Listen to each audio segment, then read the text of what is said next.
राम राम. मी Prakash Mahajan, Mahajan and Mahajan YouTube चॅनलसाठी.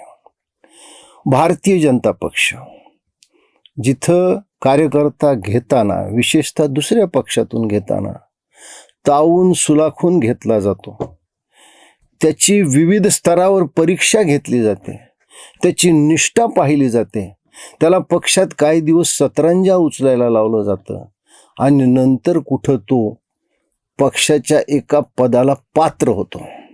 ही पद्धत होती. माहीत नाही आता भारतीय जनता पक्षाच्या नेत्याच्या आकलीवर पडदा पडला का काय पडला हे कळायला मार्ग नाही.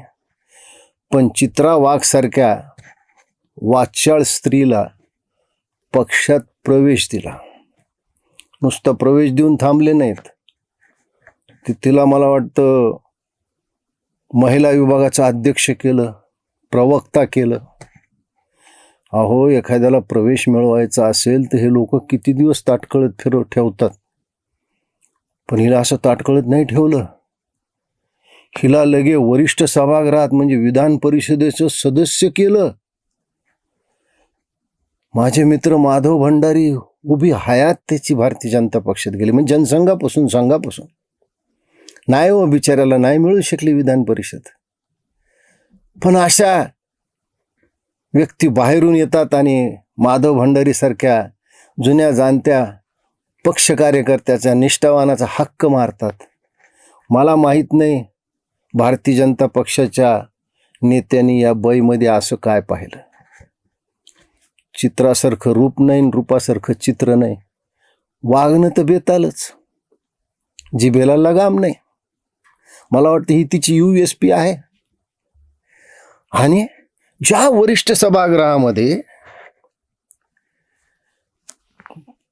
भारतीय जनसंघातून पुढे भारतीय जनता पार्टीतून उत्तमराव पाटील, ज्यांना नानासाहेब पाटील म्हणायचे, अजातशत्रू फरांदे सर, म्हणजे अक्षरशः चालतं बोलतं विद्यापीठ, अण्णा डांगे, अरे मातीतला का कार्यकर्ते, नितीन गडकरी, ज्याला आता विकास पुरुष, रोडकरी अशी उपाधी मिळालेली आहे.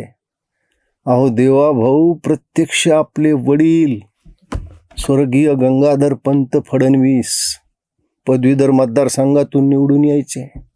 यांची भाषणं ऐकायला विरोधक सुद्धा थांबायचे. आणि या बाईनं त्या वरिष्ठ सभागृहामध्ये आपल्या अकलेचे तारे काय तोडले. एका चर्चेच्या दरम्यान ती समोरच्या म्हणजे विरोधी पक्षाच्या सदस्यावर एवढी संतप्त झाली आणि त्या सदस्याचा अपमान करण्याच्या हेतूनं तिनं जे वाक्य बोलली वरिष्ठ सभागृहात, काय वाक्य बोलली, अरे तुझ्यासारखे तर मी 56 पायाला बांधून फिरते.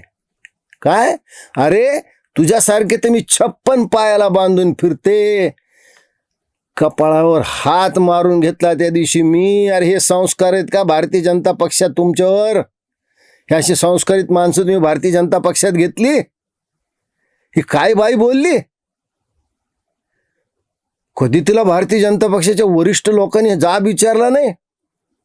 आणि उभाटा गटाच्या प्रवक्त्या आमच्या सुषमाताई अंधारेने त्याच्यावर एक मल्लीनाथी केली. ती म्हणली, बाई संख्या चुकीची सांगतेस. अहो, किती तुमचा हा जाहीर पान उतारा हो, हा जाहीर पान उतारा. ह्या अशा बायका काय पाहताय?